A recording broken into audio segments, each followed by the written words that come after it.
As investors, particularly those of us in retirement, we love to get those interest and dividend payments each month or perhaps each quarter. Yet there are some significant differences between interest and dividends that I think every investor should know. And I'm going to cover 8 of those key differences in today's video.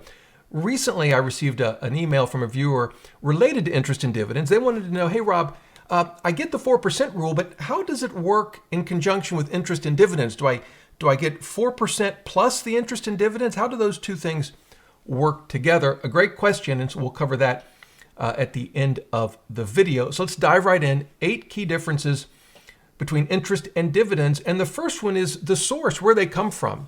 Interest comes when we lend money to an entity, right? So we could deposit money at a savings account in a bank. We're effectively lending money to that financial institution, and they're going to give us interest in exchange for letting them borrow our money. Same would be true if we put the money in a money market account or a certificate of deposit. And of course, we can also lend money to governments or corporations or municipalities. That's exactly what we do. If we invest in a U.S. government treasury bond, that would include TIPS and I-bonds. We're lending money to Uncle Sam, and in exchange, the government is giving us interest. We can do the same thing with corporate bonds, municipal bonds. It could be individual bonds, ETFs, mutual funds. Doesn't matter. We're lending money to some entity or entities, and we get interest in return. Dividends are quite different. Dividends come when we actually are owners of a business. We don't have to own the entire business. We can be a part owner. We can own a single share of, say, Apple, which pays a dividend. And if we do, we're going to get our share of the dividends that Apple decides to issue. And so that's the key difference. Interest comes when we lend money to an entity. Dividends come when we have an ownership in a company, and hopefully it's profitable. And out of those profits, the board and management decide to pay a dividend. Now, the second key difference, and actually there's several key differences related to this issue, and it's taxes. And how interest and dividends are taxed are very different. So number 2 is that by and large, interest is taxed as ordinary income, and dividends, if they're what are called qualified dividends, are taxed as long-term capital gains. And those taxes are significantly different. Let me just show you that now. This just happens to be the tax brackets. This is for 2024. This is ordinary income. These are the tax brackets we think about when we get paid and we have a W-2 or a 1099 at the end of the year. And we have our very familiar tax bracket starting here with 10% going up to 37%. Any interest we earn in taxable accounts will be part of the ordinary income along with our wages and other ordinary income, and will be subject to the tax brackets you see here. Long-term capital gains, including qualified dividends, and I would say by and large, dividends that are paid in stock, mutual funds, and ETFs, for the most part, in my experience, are qualified dividends. They have a separate tax bracket. We can scroll down here. Here it is. You can see there's actually, unlike ordinary income, there's actually a 0% tax bracket, and you don't actually get to a 15% bracket until, depending on your filing status, you have $47 up to $94,000 in capital gains. And of course, if you make a lot of money, you can go up to as high as 20%. Now, one thing to keep in mind about these brackets is that in determining your money subject to capital gains, you first count all your ordinary income, and then on top of that, your long-term capital gains. So if you have a lot of ordinary income, it could easily push you into the 15% capital gains tax bracket, or if you have even more, perhaps the 20% tax bracket. But the point is, the brackets for ordinary income and capital gains are different, and generally long-term capital gains get favorable tax treatment. So there, the win goes to dividends, not interest. Now, the third thing is that sometimes with both interest and dividends, you don't have to pay any tax. There are some bonds, for example, that have some amount of tax-free status. For example, U.S. government bonds are not subject to state and local income tax. And likewise, municipal bonds are not subject to federal income tax, and they may be state income tax-free as well. With capital gains, again, depending on your overall tax situation, You could have dividends that qualify as long-term capital gains, and you don't have to pay any tax on them. And go back to the bracket we just looked at. If you had no other income besides, say, long-term capital gains, after you factored in all of your deductions, and we'll just assume that you're married for the moment, filing a joint return, you could enjoy up to $94,050 or $49 tax-free before you hit this 15% capital gains tax bracket. So both interest and dividends can avoid certain taxes, but again, you'll want to consult with your tax professional before making any decisions. But that's number 3. Number 4 is what's called phantom income. And if you're saying, Rob, that doesn't sound very good, trust me, it's not. Here's the deal. There are certain types of bonds. TIPS is, I think, probably the key example, where you can actually be taxed on income that you haven't received yet. How does that work? Well, with TIPS, those are Treasury inflation-protected securities. They adjust the principal balance of the bond by the rate of inflation. And that when that goes up, you don't actually receive that money until the bond matures, but any adjustments each year in the TIPS principal balance actually hit you as ordinary income that year, even though you may not receive that money for many years yet to come. So you want to be cognizant of that. There are some sort of gotchas with bonds. TIPS, again, is the one that comes to mind here with its phantom income. All right.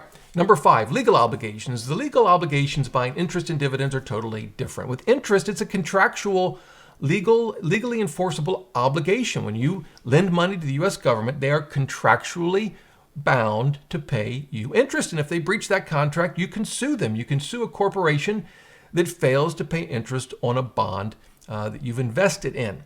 With dividends, there are no legal obligations. Apple could decide tomorrow not to pay a dividend. It's up to them.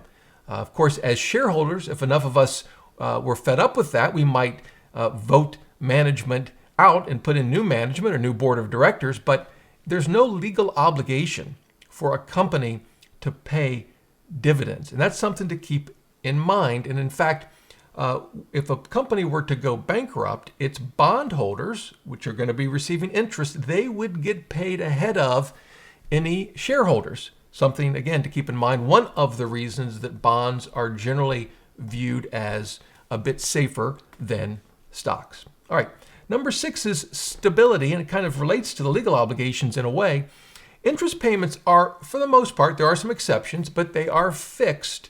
You know when you're going to get them, you know how much they're going to be, and you know for how long, because you've invested, say, in a bond, or it could even be a CD that's for, say, 5 years or 10 years or 4 weeks, but it's all contractually based. You know exactly what to expect. You know exactly how much your payment's going to be. It's not going to go up or down during the term of the CD or perhaps a bond. Dividends are totally different. They can go up, they can go down. As I mentioned, they could go away, and sometimes they do. And so dividends are not fixed like interest payments are. Now, there's a good part of that, because over time, if a company is doing well, you hope that its dividends increase along with its profit that's hopefully going up as well. So it's not all bad for dividends, but it's important to understand interest payments are contractually set. You know when they're going to happen, how much they're going to be. Dividends aren't. They can fluctuate. Again, we hope they go up over time, but there's no guarantee.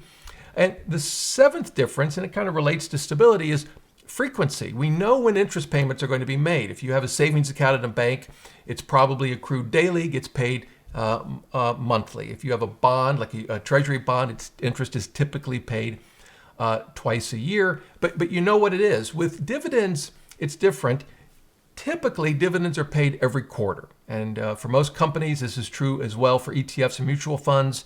You'll see payments being made every quarter. But again, no guarantee, right? A company could stop paying dividends if it fell on hard times. But most of the time, frequency for dividends is quarterly. Okay, the 8th and final difference, and I'm going to tell you this one's going to be a bit controversial, but here's the deal.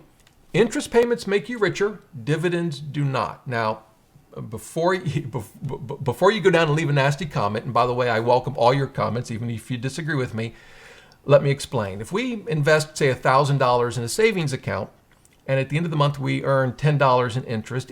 They add that to our account. Now we have $1,010, right? Pretty straightforward. Same is true with bonds. They pay us interest. We still have our principal amount in that bond. It hasn't gone down, hasn't changed. Dividends are different.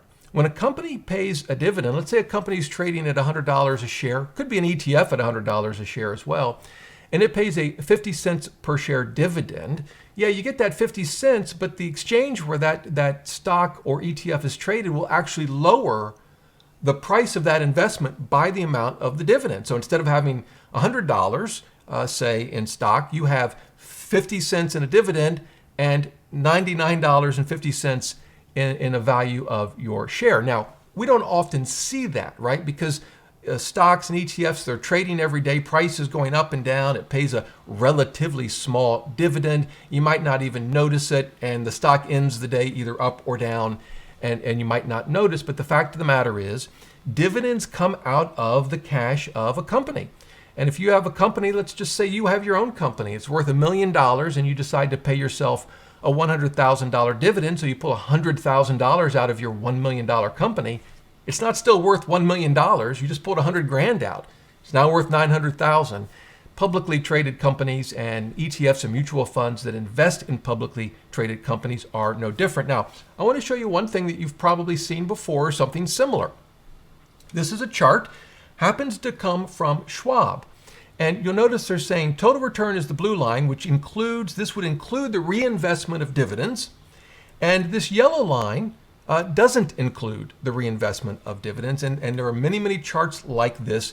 And the purpose of the charts is to point out the importance of reinvesting dividends that you receive from stocks you own, from ETFs and mutual funds. And you may look at this and say, Rob, look, of course dividends grow your wealth. It doesn't take a rocket scientist to see that the blue line is higher than the yellow line. So yeah, right. But here's the thing.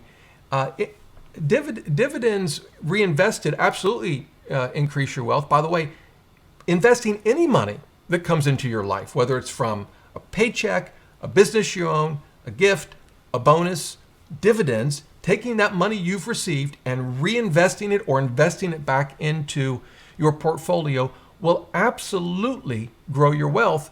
That's just basic compounding. But the actual payment of the dividend is simply taking cash from one of your investments, a stock or stock fund, and sending it to you. It doesn't actually increase the overall value of your portfolio. By the way, that doesn't mean dividends are bad. It makes sense for companies to pay dividends. In fact, we prefer companies to pay dividends rather than to keep that money and do dumb things with it. So if a company doesn't have a good way to invest all of its profits, it should pay a dividend or perhaps buy back its shares. Now, I know that's a controversial view. A lot of people disagree with me. I welcome your comments below the video. All right, finally, let's get to that 4% rule. I got this question, as I mentioned, about a week ago. Someone wanted to know, how does the 4% rule work with dividends and interest? And here's the simple answer. You can ignore dividends and interest when it comes to the 4% rule. The 4% rule was developed by Bill Bengen in a 1994 paper, and he just looked at total returns, and it's pretty simple how it works. Let's just imagine you were going to take out money to live on in retirement the first of the year. What is the balance of all of the retirement funds and even taxable accounts that you're using to fund your retirement? Let's just assume you have $1 million. Now, over the previous year, you may have received interest, you may have received dividends, you could have reinvested those, maybe you didn't, maybe you just kept them in a cash account. But the point is, when you add up all of your investments, including any dividends and interest you've received in the past, what do you have? If it's $1 million and this is your first year of retiring, and you were going to follow the 4% rule, you'd simply take 4% of that $1 million or $40,000. Doesn't matter if that money, that 40 grand, comes from a cash account inside, say, your IRA or a brokerage account, or if you have to sell shares of a bond fund or a stock fund to generate that 40,000. Those are important decisions to make. In fact, they can have significant tax consequences. But at the end of the day, the 4% rule gets multiplied against your total balance, irrespective of how much of that came from dividends or interest. And the same is true each year after that, because remember, you're going to take that 40,000 And what are you going to do? You're just going to adjust it by the rate of inflation, and that's going to be how much you take out of your accounts the following year. Again, it doesn't matter what your dividend yield is, or your interest rates on your bonds. That's just part of your overall portfolio that you'll use to calculate each year's, or the first year of the withdrawal on the 4% rule, and then adjusted for inflation thereafter. Hope that makes sense. Of course, if you have any questions, leave them in the comments below. I'll be happy to help you out any way I can. And until next time, remember, the best thing money can buy is financial freedom.